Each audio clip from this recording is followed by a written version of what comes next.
Well, hey there guys, welcome to Rock Hard Riffs. This is the guitar channel for the self-taught. It is Flashback Friday once again, and in today's edition we bring you the Beatles' Let It Be classic album. This is 2020. The Beatles had split up in 1970. That's 50 years ago now. I thought they were going to release Let It Be last year because that's when it was actually produced.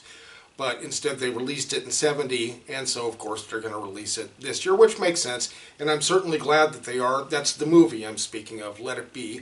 Yay, can't wait. With a whole bunch of stuff that we probably have never ever seen before. How cool is that? Now, this album is such a good album, and I think so underrated, but it's one of those that you have to be maybe in a certain mood to listen to. Some of it just goes from so serene and beautiful to kind of rough and a little bit nasty.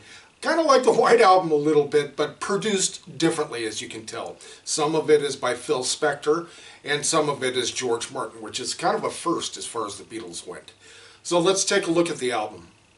This is an old album that I have. I have two of them, actually. The one that's sitting right there that you can see next to my amp, and this one as well. This is really cool. It has a bunch of photos of the shooting of the movie. That's in Twickenham, of course, and then they get back to Abbey Road, EMI at Abbey Road, to do the recording of The Rooftop, which is right here, and all that thing. Look at the mixer board, guys. Look at that compared to nowadays.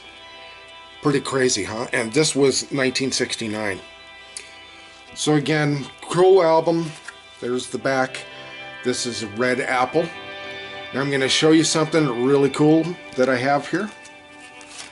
Here is the sleeve, which basically has the same photos and stuff. Okay, but let's take a look at the record itself, which is a Red Apple. How cool, guys, huh? So again, Let It Be, Red Apple. Let's talk about some of the songs on here. Two of Us, I Dig a Pony. Again, these are really raw, and they have some really great footage of them in the movie making those songs.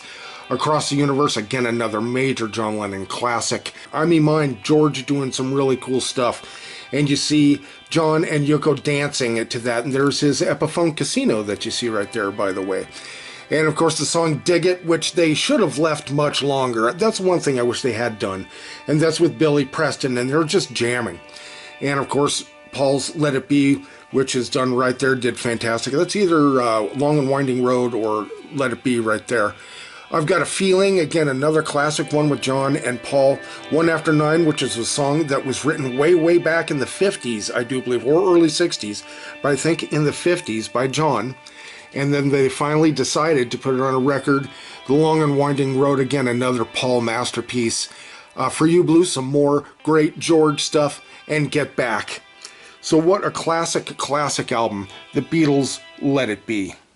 Now, of course, there's the other version with no Phil Spector on it at all. That's the Naked Let It Be album. I believe that's what it's called, if I remember correctly. I like the original one just because that's what I grew up with. You know, I'm fine with that. I'm also fine with the original Abbey Road. Though that's really cool that they're redoing these things so maybe younger people can get turned on by it too. Just as my son is, you know, he's a big heavy metal head, but he's suddenly really loving the Beatles, and I'm so glad for that. You know, of course he grew up listening to them because of me too, but he's getting into the music himself. He said he never realized how complex and how cool some of the stuff was. It's like, yeah, buddy, that's my son. So I'm sure if he's getting into it a lot, I'm sure a lot of other younger people will too. I really hope so, because it's just great music. And any great music, no matter who is by it, I hope it just keeps on getting recycled decade after decade, because it is so good. And I hope it inspires people. If you're a younger musician coming up, definitely, if you're a bass player, listening to Paul McCartney is mandatory, right? So, all right, guys, thanks so much for joining us again on this Flashback Friday.